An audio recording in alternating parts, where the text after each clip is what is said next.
Hello everyone, welcome back. Today I'm going to start a new learning series which is Spring Boot. So here we are going to learn much about Spring Boot and its implementation along with the Data JPA as well as Spring Security.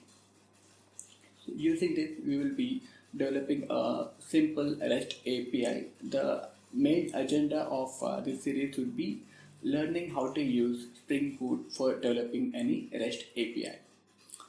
Okay, so before getting into this, let us see why we need a application like this. So before getting into this one, let's understand how a software application work basically. So previously, how it used to be like before generating, before initially anybody used to log into a web browser, and he used to log into a web browser and he used to fetch the data whatever it is required. But later on, with the evolution of the digital era as well as technologies, we got into smartphones. So the user were given smartphone. Previously, it was only the web browser through which the user used to access. So all the technologies at the time, which were used to happen to be like a monolithic application where uh, the application consists of the both user facing application as well as it used to interact with the services, it used to access the data and it used to provide that information to the user directly. But later what happens with the evolution of the technology, we got into the mobile technologies as well. So previously it used to be a normal mobile, and it even then it used to people used to access any application via the browser. But later when smartphone came into the picture, so smartphone have different applications in their systems. So we have mobile applications concept came into the picture. So these different applications gave very good feasibility for the users to access information using mobile applications or a web browser. And recently it came, we got the smart TVs as well, along with the smart watches also. It looks as if the going further, we are going to get multiple devices through which a user will be able to access his information, access the information, or access his personal data, but using a different devices. So, in this scenario, how software application works? Like, does it mean that all the applications will have a different their own individual storage through which where they store the user data? Definitely not. So, if they are storing in that manner, what happens is if you use a different application, you'll store different data in different applications. So it's not going to be synchronized, and you won't be able to fetch the same data if you go in that manner. So what exactly happening? So usually what happens is it's there is a different application will be available which is called the server side application. So now being a user getting feasibility to access various applications through which he is very much convenient to use for fetching the information, those applications are being developed separately, and those are client facing applications, so we usually call them as clients, or else they can also call it as front end applications, because those are the applications will be visible to the user that will be standing at the front end. So those are called front end applications, or you can call them as client side application, client facing applications, or simply you can we usually at the any in the software terminology we usually call them as a clients. Now what happens is these clients will interact with one server side environment. So the reason we have one server side environment is to the ease of having a single data source. Like irrespective of whatever client facing environment a user is using, whatever data he saves, it should be a single source of data. So irrespective of whatever client application he uses, he should be able to fetch the same data. So for that reason, we have a single server-side environment which is capable enough to serve multiple clients applications. So here I have an architecture diagram. So let us see the architecture diagram. So here, as seen in the architecture diagram, here what happens is the user usually interacts with the client-side application. So all the client-side applications will be deployed in a client-side environment. So this could be different environment. This is a place where we have a different environment for different applications. Like you have a different environment for web-based application, you have a different environment for mobile-based application, and now you're getting smart TVs as well. These will be deployed in different client-side environments. Whereas the client-side environments, all the client applications will interact with a single source of server-side environment. So in reality, in servers or also we have a load balancing. It's not a single environment. We are going to have a multiple environments, and we have much more greater details of the architecture in the place in the picture. Like if we choose microservice architecture, at environment level we have all different code, but it is at the primary level if you try to understand. So here we can see that we have a single server environment in which we have a server side facing application which will interact with the database, a single database, and this is where the user data will persist. So what happens here, when the user log into the browser and he logs into the browser, and let us suppose he did some transaction. Let us suppose he's trying to book a ticket. He logs into the browser, he book a ticket, so he'll interact with the server side environment, and this one saves that book ticket details in the database, and it gives him the confirmation. So once he go out to the movie theater, where he won't carry his laptop or the system, right? So what happens is he will open his mobile, and he just open his mobile application and just show him that this is what a ticket is booked. So even mobile application interact with the same server side environment, and this would further fetch the same data from the single source of database. So database being the same thing, so various application is going to get the same details, and this is how the server client and server architecture usually works. And we are going to develop a application similar to this. We'll be mainly focusing on the server side application, not the client side application.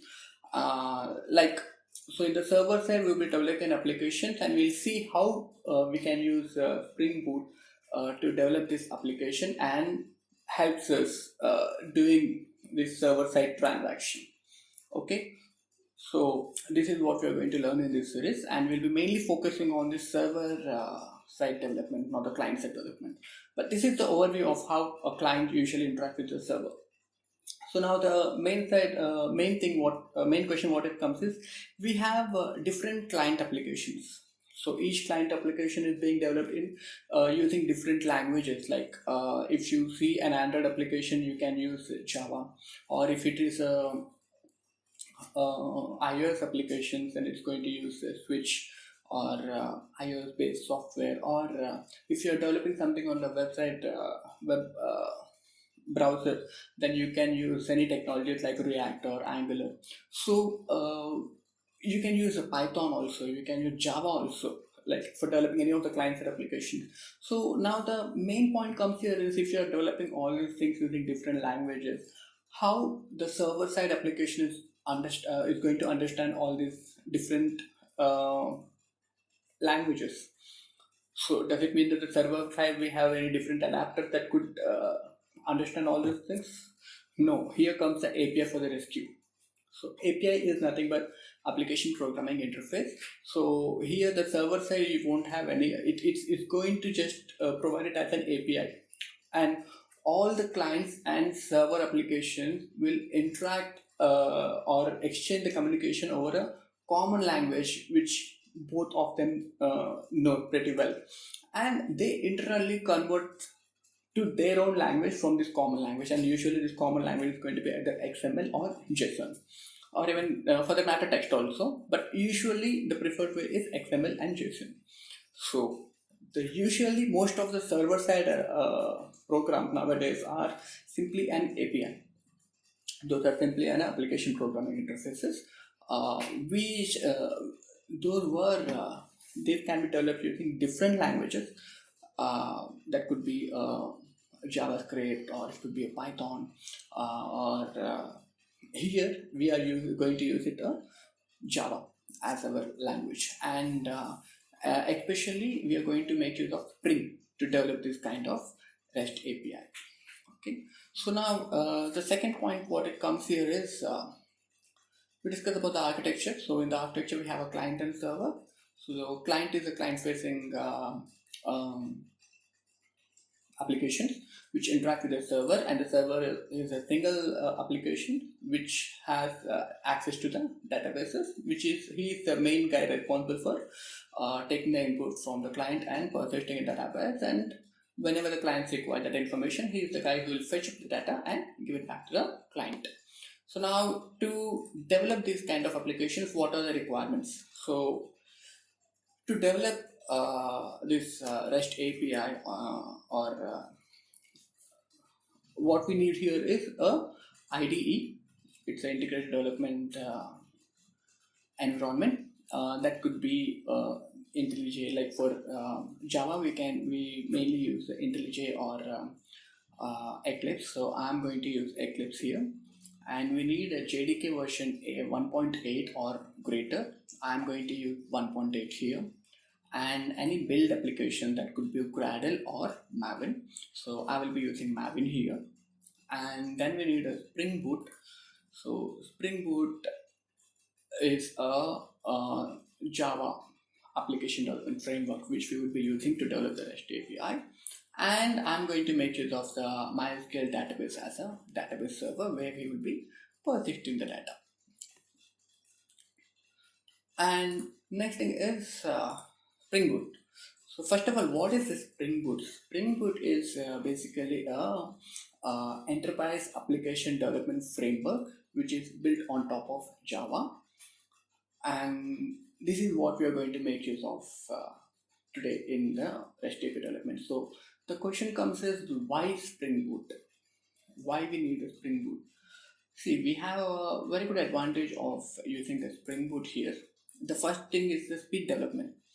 Like implementing or creating a REST API using Spring Boot is much more faster because the heavy loading or the boilerplate code, it all is usually handled by the Spring Boot, and this will really help us in setting up and running our development, our application much more faster. And the second advantage is the standalone applications. Like whenever you're developing REST-based applications or a RESTful API, these applications are built as a standalone application. That means to run these applications, you simply need is a JDK or JRE in your system. Nothing else. You don't need anything else to run these applications. So these can run on their own. If you simply have a Java environment available in your system, that is more than sufficient for them to run the application. They don't need anything else. And one such reason, because usually any web applications require a server, right? So here Spring provides us, like for all the applications, we by default we get a web server embedded into it. That is the main reason why you don't really require any other applications like web server or application server to really run your applications. So once you develop your application, so that's it. Once you develop your application, you can simply run it if you simply have a JDK or a right version of the JRE in your system. That is all what you need. And the Spring Boot also has the production ready features. You see, when you're developing any applications, the major factor or major contribution what is really required is to know where the problems running in the application. Let us say once you run the application, you will be able to track its performance, is it creating any performance issue or not. So like these kind of trackings and all previously you used to develop on your own, but now Spring Boot provides these features like Spring Actuator, so that you get it by default along with the Spring, so which you can see and know if you have any performance issues. You can track of any such kind of issues if it is available in your applications. And the final one is no code generation and no requirement of XML configuration. So whenever you're using a framework, any application development framework, here we are using Spring, but for that matter, if you use any application framework, So the framework is something it will guide you in developing such applications, right? Developing your applications. But what happens is even you should inform framework saying that this is what it is like based on the configuration. You have to inform framework that yes, so that based on your configuration, framework will understand yes, this is Pojo, or this is the service object, or this is a controller object, and accordingly it will perform.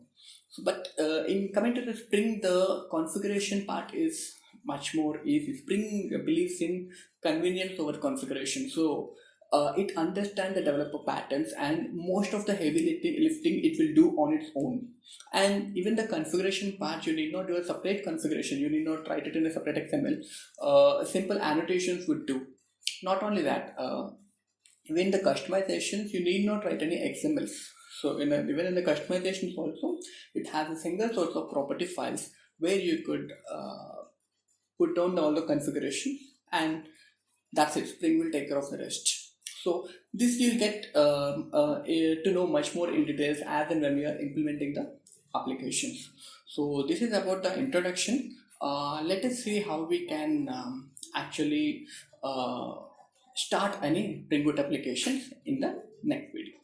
Until then, bye bye.